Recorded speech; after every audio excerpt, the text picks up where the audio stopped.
മറ്റു വാർത്ത ലോക്സഭയിൽ നിന്നാണ്. നമുക്കറിയാം, കഴിഞ്ഞ കുറേ ദിവസങ്ങളായി ലോക്സഭ വലിയ ബഹളമയമാണ്. ലോക്സഭ സമ്മേളിക്കുന്ന സമയം, ബില്ലുകളൊക്കെ അവതരിപ്പിക്കേണ്ട, ചോദ്യോത്തരവേളയൊക്കെ നടക്കേണ്ട സമയത്തിൽ ഭൂരിഭാഗവും ഇത്തരം ബഹളത്തിൽ മുങ്ങുന്ന പശ്ചാത്തലമുണ്ട്. വളരെ കുറച്ച് സമയം മാത്രമാണ് കാര്യപരിപാടികളുമായി ലോക്സഭയ്ക്ക് മുന്നോട്ട് പോകാൻ സാധിച്ചത് എന്നുള്ളത് വളരെ പ്രധാനപ്പെട്ട ഒന്നാണ്. ഇത്തവണത്തെ സമ്മേളനത്തിൻ്റെ മറ്റൊരു പ്രത്യേകത, പ്രധാനമന്ത്രിക്ക് മറുപടി പ്രസംഗം നടത്താൻ കഴിഞ്ഞില്ല ലോക്സഭയിൽ. രാജ്യസഭയിൽ മാത്രമാണ് പല ആരോപണങ്ങൾക്കും പ്രധാനമന്ത്രി മറുപടി പറഞ്ഞത്. സ്പീക്കർ തന്നെ പറയുന്ന പശ്ചാത്തലമുണ്ടായിരുന്നു, താനാണ് ലോക്സഭയിൽ മറുപടി പറയേണ്ട എന്ന് പ്രധാനമന്ത്രിയോട് നിർദ്ദേശിച്ചത് എന്നുള്ള കാര്യം. ഇതിനിടെ സ്പീക്കർ ഓം ബിർളയ്ക്കെതിരായ അവിശ്വാസ നോട്ടീസിൽ പ്രതിപക്ഷ പാർട്ടികളുടെ തീരുമാനം ഇന്നുണ്ടാകും എന്നാണ് വിവരം. അതായത് പല വിഷയങ്ങളിലും പ്രതിപക്ഷവുമായി ഫൈറ്റ് ചെയ്യുന്ന ഒരു സ്പീക്കറായി ഓം ബിർള മാറിയിട്ടുണ്ട് എന്ന നിലപാടിലാണ് പാർട്ടികൾ. സ്പീക്കർക്കെതിരായ നോട്ടീസിൽ തൃണമൂൽ കോൺഗ്രസ് ഇതുവരെ ഒപ്പുവെക്കാത്തത് ഒരു പ്രതിസന്ധിയായിട്ടുണ്ട്. 102 അംഗങ്ങൾ നോട്ടീസിൽ ഒപ്പിട്ടുവെന്നാണ് ഇപ്പോൾ ലഭിക്കുന്ന വിവരം. അത് ഒരു പക്ഷേ ഈ പാർലമെൻറ്റ് ചരിത്രത്തിലൊക്കെ അപൂർവമായാണ് ഇത്തരം അവിശ്വാസ പ്രമേയങ്ങൾ സ്പീക്കർക്കെതിരെ വരുന്നത്. അത് ഇവിടുത്തെ ഒരു പ്രത്യേകതയാണ്. VR കാർത്തിക് വിവരങ്ങളുമായി ചേരുകയാണ്. കാർത്തിക്, തൃണമൂല് മിക്ക വിഷയങ്ങളിലും ഇപ്പോൾ പ്രതിപക്ഷവുമായി അത്ര, അല്ലെങ്കിൽ ഇന്ത്യ സഖ്യവുമായി അത്ര ഐക്യപ്പെടുന്ന നിലയിലല്ല, നമുക്കറിയാം. പലപ്പോഴും അതേ നിലപാട് ഇവിടെ സ്വീകരിക്കുകയാണോ? എന്താണ് യഥാർത്ഥത്തിൽ സംഭവിക്കുന്നത് പാർലമെന്റിൽ? രഞ്ജിത്ത്, ലോക്സഭാ സ്പീക്കർ ഓം ബിർളയ്ക്കെതിരെ മറ്റൊരു അസാധാരണ നീക്കത്തിന് പ്രതിപക്ഷം തയ്യാറെടുക്കുകയാണ്. സ്പീക്കറെ നീക്കാനുള്ള അവിശ്വാസ പ്രമേയ നോട്ടീസിന് പ്രതിപക്ഷം രൂപം നൽകിയിരിക്കുന്നു. പക്ഷേ ഇക്കാര്യത്തിൽ ഒരു അന്തിമ തീരുമാനം ഇന്ന് പ്രതിപക്ഷ പാർട്ടികളുടെ യോഗം ചേർന്ന ശേഷമാകും ഇക്കാര്യത്തിൽ ഒരു അന്തിമ തീരുമാനത്തിലേക്ക് എത്തുക.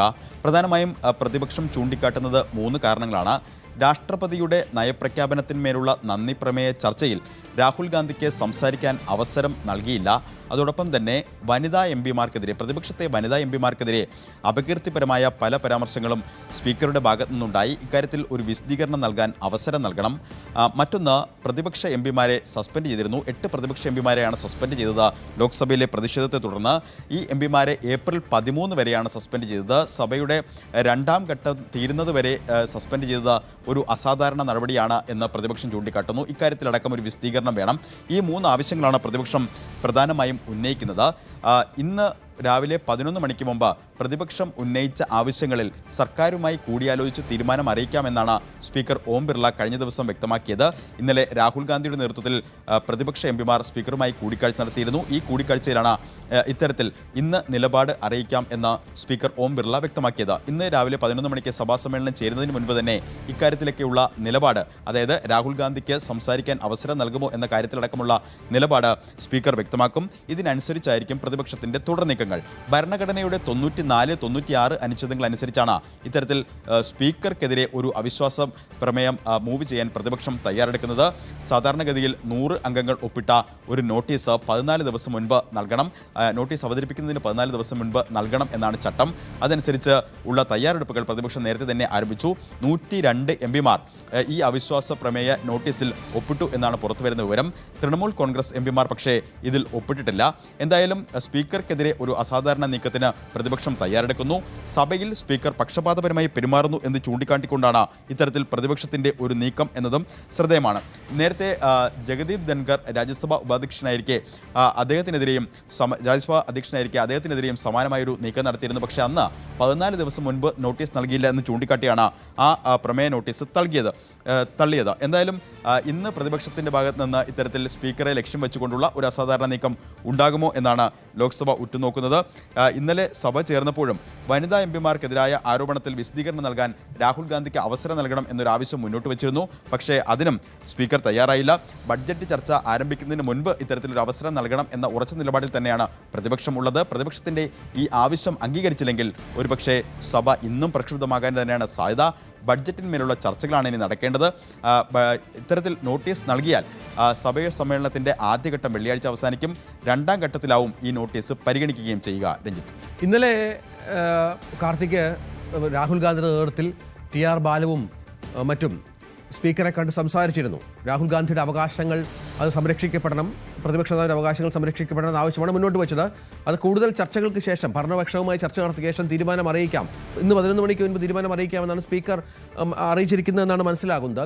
ഒരു സമവായത്തിലുള്ള സാധ്യതകൾ പ്രതിപക്ഷവും ഭരണപക്ഷവും സ്പീക്കറും സ്വാഭാവികമായും തേടും. അത് രാഹുൽ ഗാന്ധിയെ സംസാരിക്കാൻ അനുവദിക്കുക എന്നുള്ളതാണ്. ആ തീരുമാനത്തിലേക്ക് എത്താനുള്ള സാഹചര്യം ഉണ്ടല്ലോ. വിവാദ വിഷയങ്ങൾ രാഹുൽ ഗാന്ധി സഭയിൽ സംസാരിച്ചപ്പോഴൊക്കെ ചൂണ്ടിക്കാട്ടിയിരുന്നു. പ്രത്യേകിച്ച് നരവനയുടെ പുസ്തകവുമായി ബന്ധപ്പെട്ട വിവാദങ്ങൾ, അതോടൊപ്പം തന്നെ എപ്സ്റ്റീൻസ് ഫയൽസുമായി ബന്ധപ്പെട്ട വിവാദങ്ങളുണ്ട്. ഇതടക്കമുള്ള കാര്യങ്ങൾ ചൂണ്ടിക്കാട്ടുമോ? മാത്രമല്ല, ഇന്ത്യ അമേരിക്ക വ്യാപാര കരാറുമായി ബന്ധപ്പെട്ട് പല കാര്യങ്ങളും അമേരിക്ക പറയുമ്പോഴാണ് ഇന്ത്യ അറിയുന്നത് എന്നതടക്കമുള്ള വിമർശനങ്ങൾ പ്രതിപക്ഷം ഉന്നയിക്കുന്നുണ്ട്. ഇതടക്കമുള്ള കാര്യങ്ങൾ ചൂണ്ടിക്കാട്ടി ഭരണപക്ഷത്തെ പ്രതിരോധത്തിലാക്കാനാണ് പ്രതിപക്ഷത്തിൻ്റെ തന്ത്രം. പക്ഷേ അപ്പോഴും ഇത് സംസാരിക്കാനുള്ള അവസരം രാഹുൽ ഗാന്ധിക്ക് നിഷേധിക്കപ്പെടുന്നു. ഇത് സ്പീക്കറുടെ പക്ഷപാതപരമായ പെരുമാറ്റമാണ് എന്ന തരത്തിൽ ഒരു വിലയിരുത്തലിലേക്കാണ് പ്രതിപക്ഷം എത്തിച്ചേർന്നിരിക്കുന്നത്. സ്പീക്കർക്കെതിരെ ഒരു അസാധാരണ നീക്കത്തിന് തയ്യാറെടുത്തതും ഈ പശ്ചാത്തലത്തിൽ തന്നെയാണ്. പക്ഷേ ഇന്നലെ ചേർന്ന ഒരു കൂടിക്കാഴ്ചയാണ് ഇക്കാര്യത്തിൽ നിർണായകമായത്. പ്രതിപക്ഷ എംപിമാർ സ്പീക്കറുമായി കൂടിയാലോചിച്ചു. പ്രതിപക്ഷ എംപിമാർ മുന്നോട്ട് വെച്ച ആ ആവശ്യങ്ങൾ ഭരണപക്ഷവുമായി കൂടിയാലോചിച്ച് ഒരു നിലപാട് അറിയിക്കാം എന്ന് സ്പീക്കർ പറയുകയും ചെയ്തു.